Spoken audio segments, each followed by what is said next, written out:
start teacher walkthroughs the first week of school? That's the question that we're going to be answering today. Hi, my name is Barbara Pope, Principals on the Come Up. What I want to know is, why do principals like us make a difference in the lives of students despite all the obstacles that we have to overcome to transform schools into hallelujah success stories? And how do we improve our schools when demographics is used as an excuse to accept mediocre performance? And how do we deal with central office directives and timelines that don't align with our vision?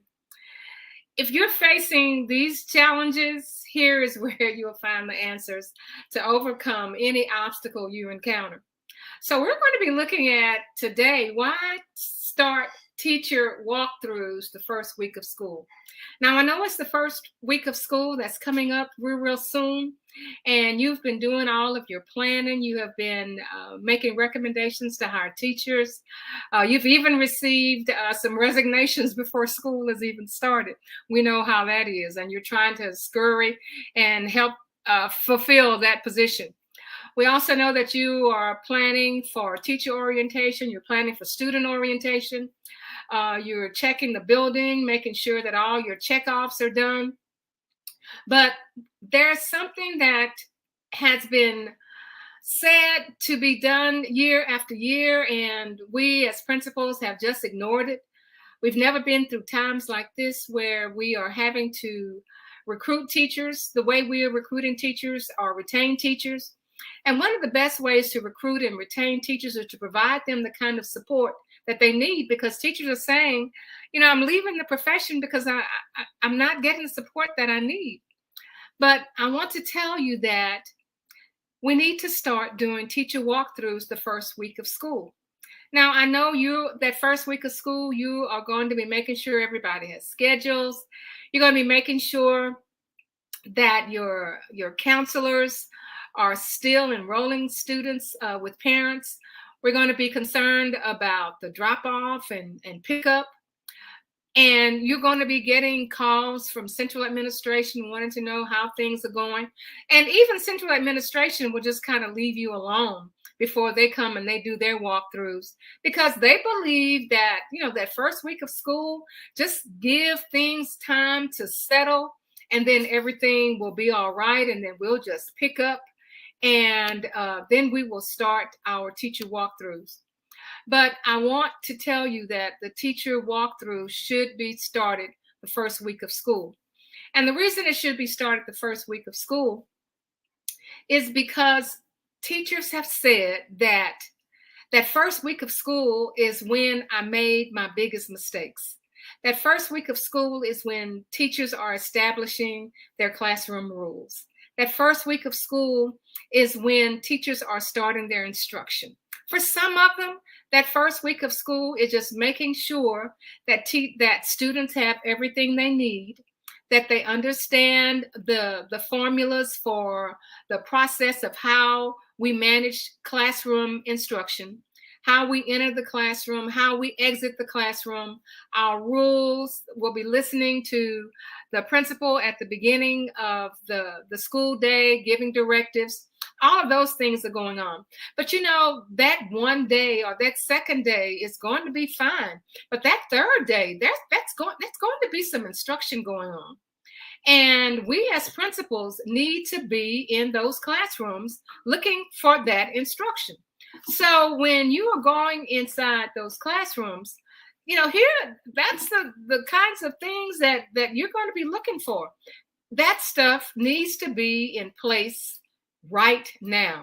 You shouldn't have to wait later on to go into those classrooms and start looking to make sure that the objectives are on the board. What you're doing with that first week of school, you are supporting teachers in the greatest way. So let's reanalyze what the purpose of the visit is, and let's realize it. It's to observe learning. And if there's not learning going on in the first week of school, we have a problem.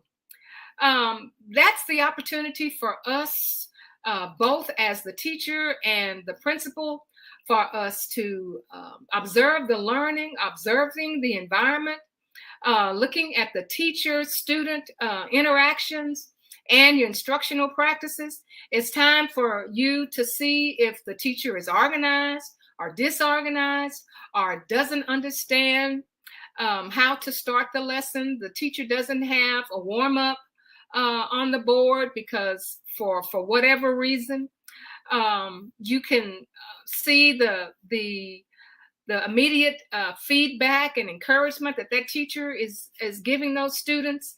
And I know on that first week of school that everybody's on their best behavior. Of course, everybody's on their best behavior. They have their best clothes on, their best shoes on, they're smelling good, their hair is done. But we need to be in those classrooms.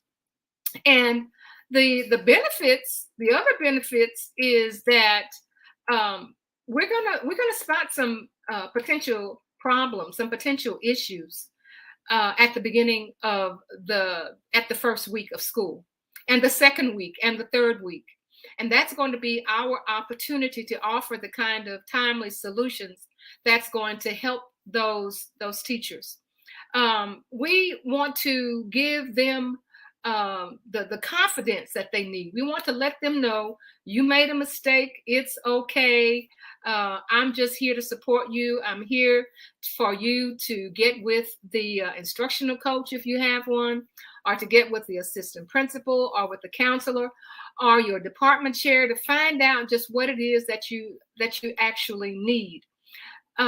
Because if we don't do it then they're going to continue. They're going to start at the beginning of the school year making mistakes, not getting with their department chair, or not following the directives of their instructional coach, or the instructional coach doesn't have time to get into the classroom because we as principals, we have our instructional coach doing other things. So that means that we don't have anybody in that classroom who can reinforce what that teacher is doing well, or to get with that teacher and show them what practice needs some assistance.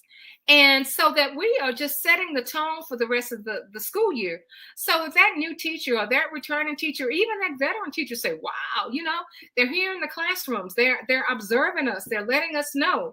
And so that builds the confidence, that sets the tone for the school year right from the beginning. So when you are visiting the classroom, just look at the simple things. This is just a review for you. The only difference is that we're doing this at the beginning of the school year. You're looking at the classroom environment. Everything is all pretty. You're looking to see how the room is organized. You're looking to see how the students are engaged, and you're looking for classroom management. Now, classroom management is a class all by itself. There are some teachers who have prepared their instruction. They have a beautiful classroom, but they do not have classroom management. And let's be real. The beginning of the year, the first month, the first week, it's not going to be much discipline or any kind of classroom management issues that first week.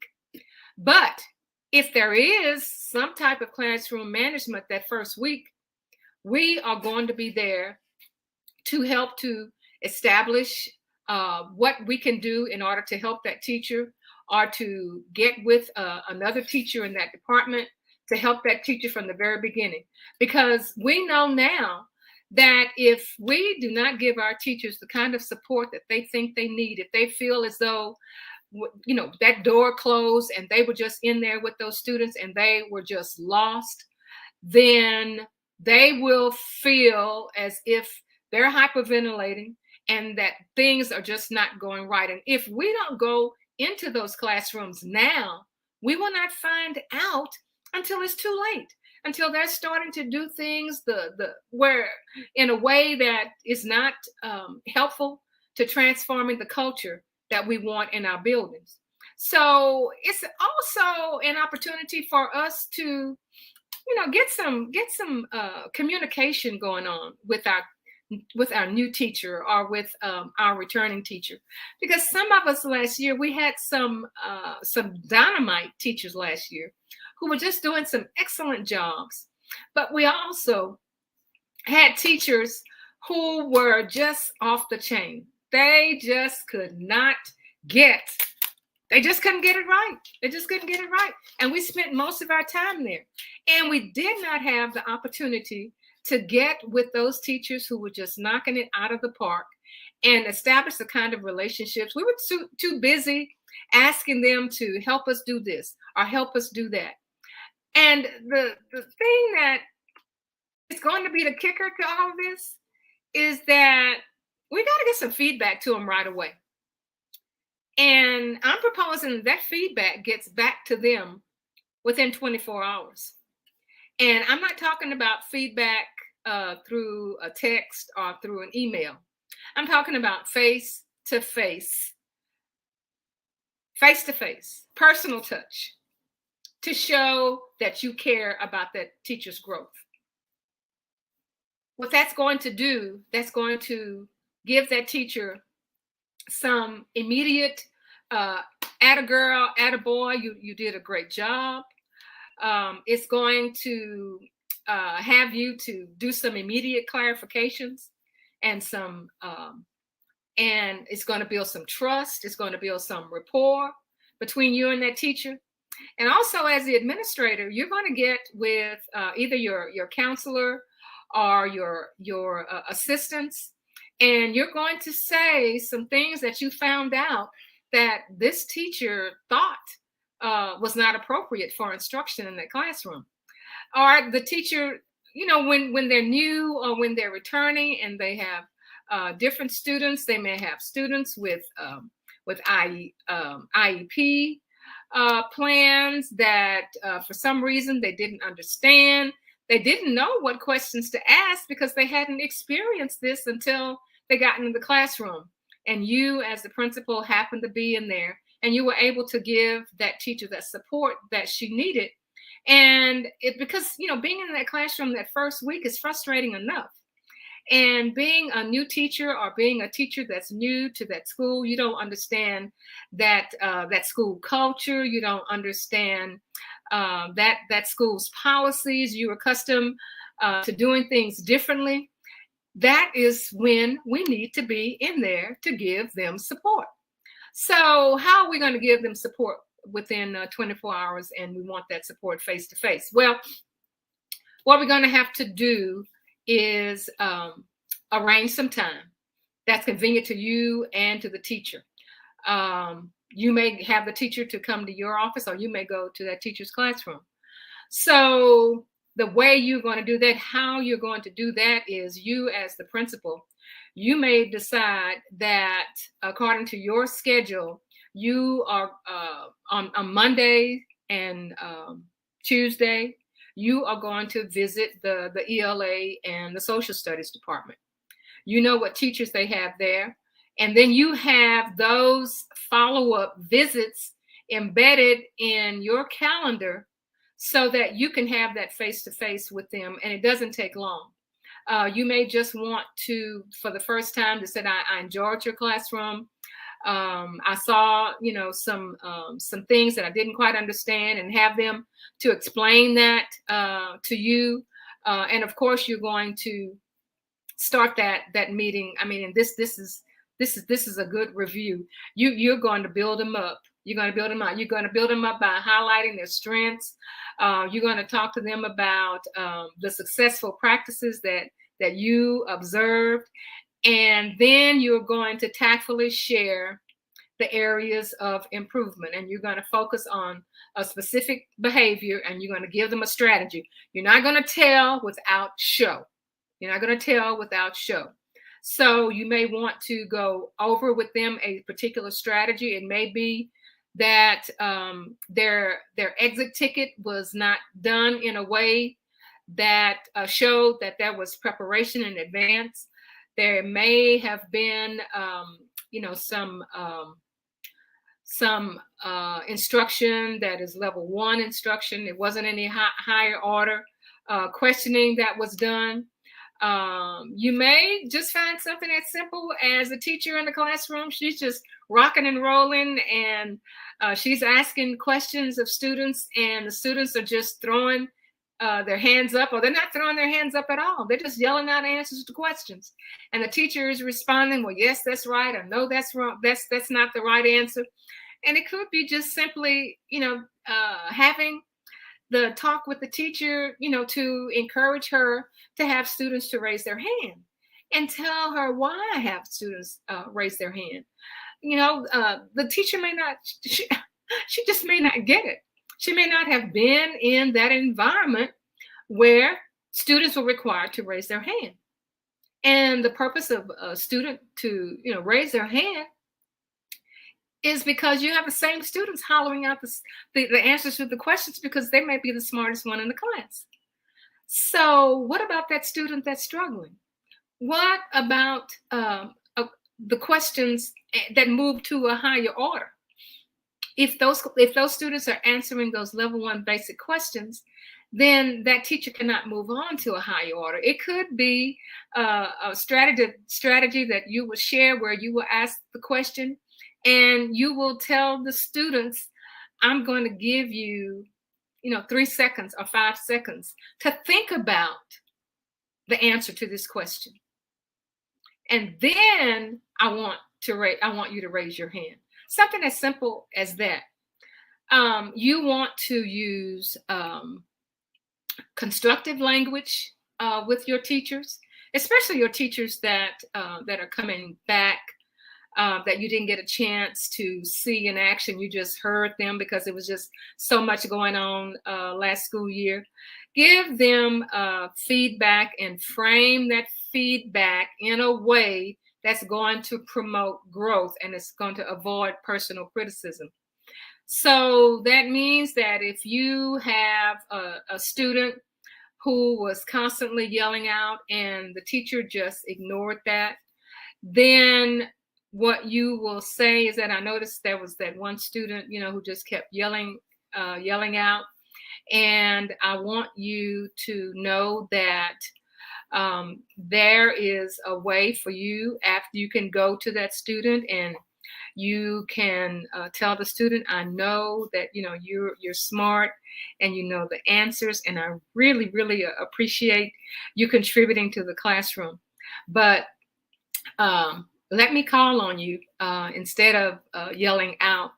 And that way, I will give you an opportunity to be recognized for all that you know, because I know that you're a good student.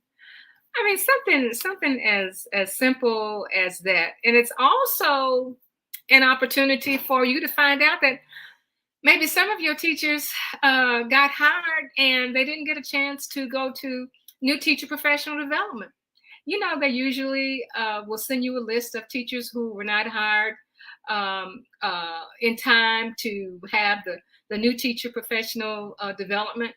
And when you have your observation meeting with that teacher or those teachers, you may find out that they didn't get a chance to go to the professional development. They didn't have the opportunity to do that. And that's also a time for you to find out about mentorship and to determine if this particular teacher is going to be one that's going to need your mentorship, and you will have a personal experience when your assistant or your instructional coach goes in there and you said, this is what I've seen. So at the very beginning, the first week of school, you're offering the kind of support that most of us never got. We never got a chance to see the principal on the first week of school. Man, we was just hustling and going on about our business. And when one class period was over, we just kind of exhaled and said, well, let me try to do this again. If you're secondary, or there was some kind of misunderstanding with the schedule, and you didn't understand what was going on in that particular class. But we are there to offer the support to those teachers. This is the kind of support they need. And then encourage two-way conversation. Not you doing all the talking, you do the listening. As principals, we have so much information, a plethora of information. We know, the ups and the downs, the unders and the rounds. We know everything, but allow them to speak. Allow the teachers to share their perspective because they may have a different perspective. They may have, gone through an alternative certification program and may have learned something different from the way we have done our instruction.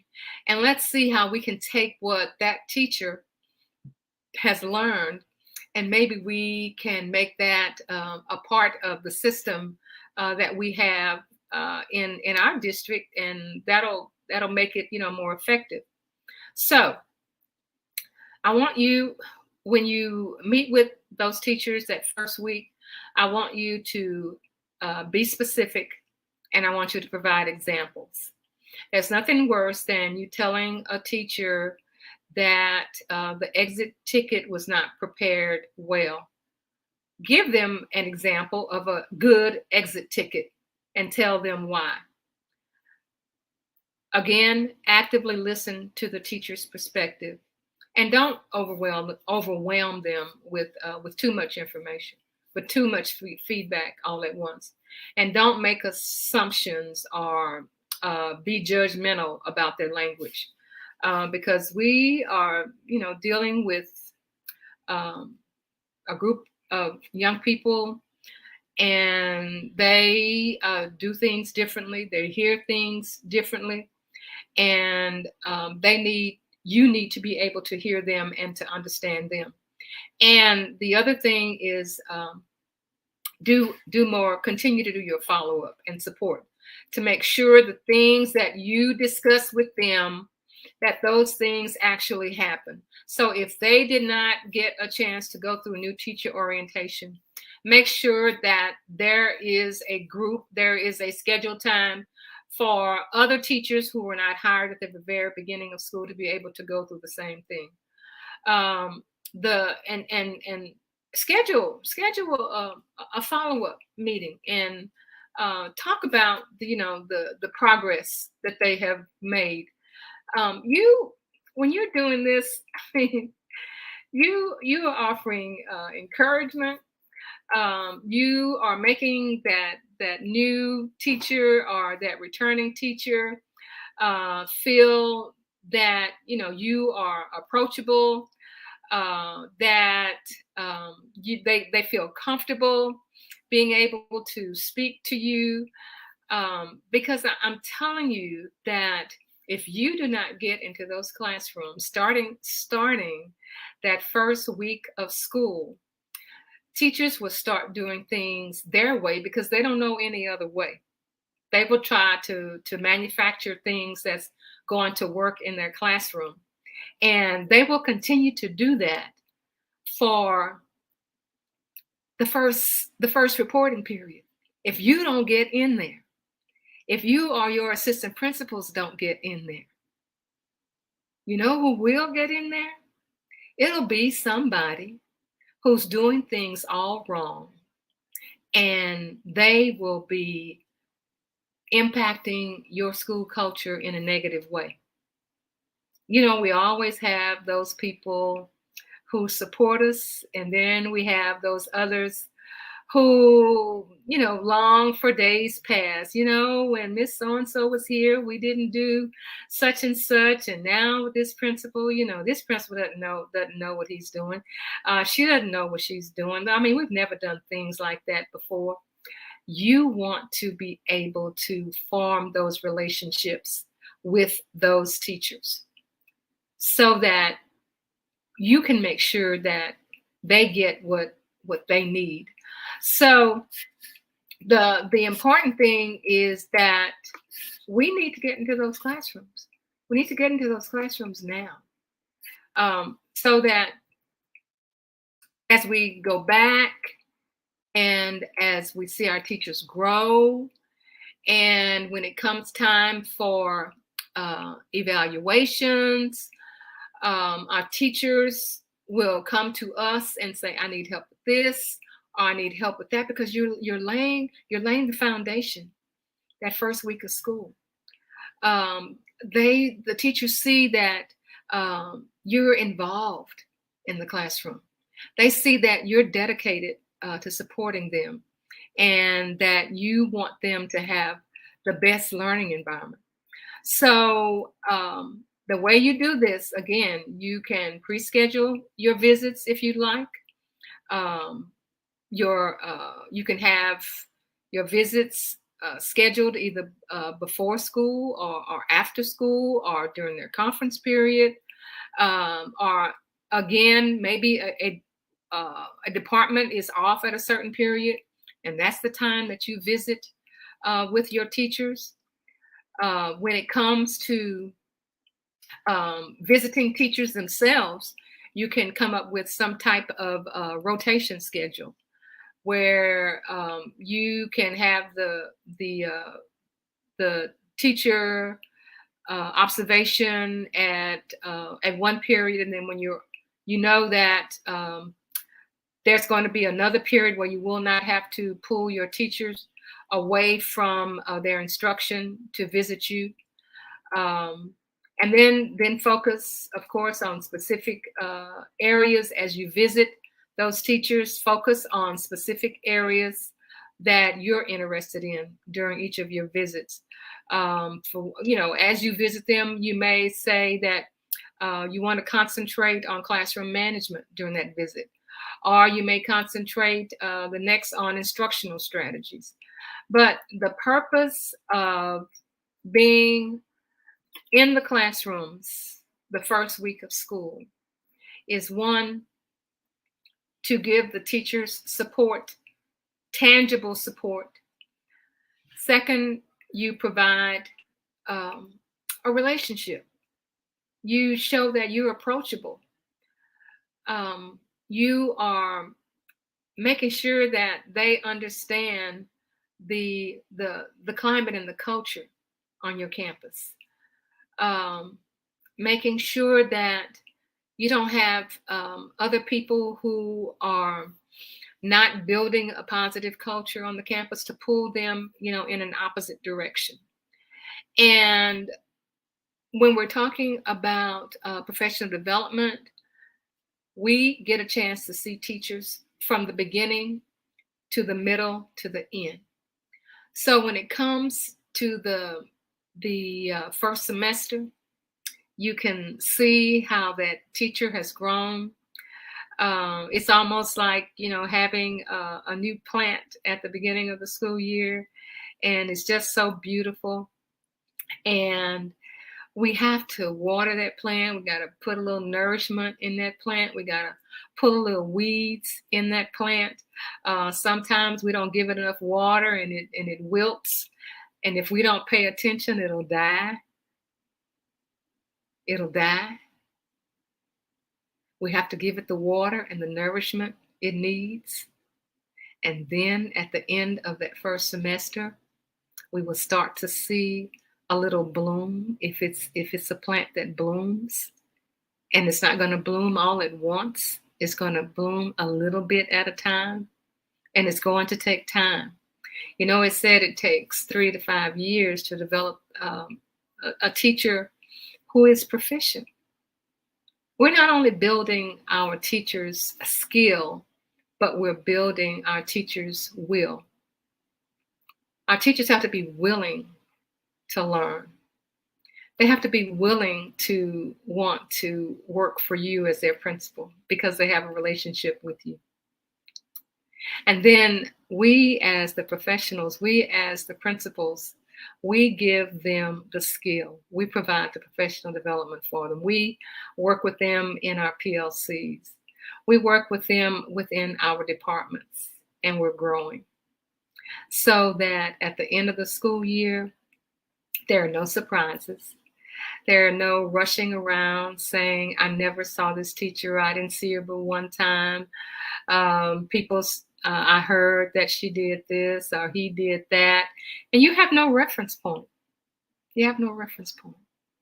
So just as a reminder and just to summarize, why start teacher walkthroughs the first week of school?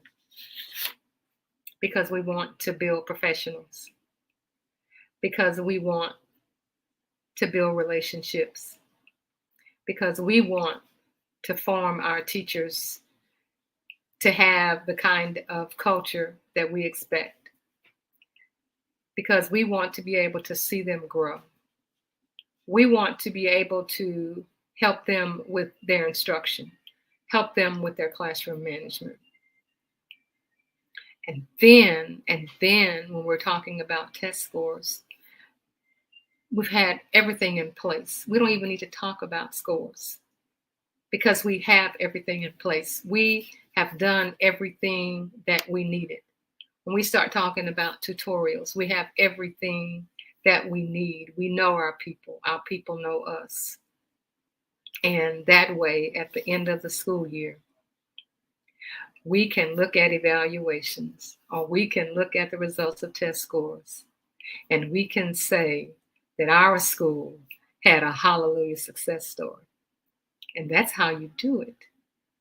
So if you have, received some information, got this information, and you need some support in this area, then I am inviting you to give me a call at barbararaypogue.com for a 15, 20-minute consult where we can talk about coaching you as the principal on that campus, where we talk about things like this. We talk about the ways you can grow as the principal. We talk about ways for your school to either sustain their success or to be a hallelujah success story. And the other thing, if you look at your information, you'll find that on the post we have a free 10-page booklet on sustaining your school success. And of course, if you're not a member of Principals on the Come Up, we invite you to be a member of Principals on the Come Up. And if you are a member of Principals on the Come Up, you can go on and you can invite other professionals to get information that we get here on Principals on the Come Up. So we'll see you next week on Principals on the Come Up, where we transform schools into hallelujah success stories. See you next time.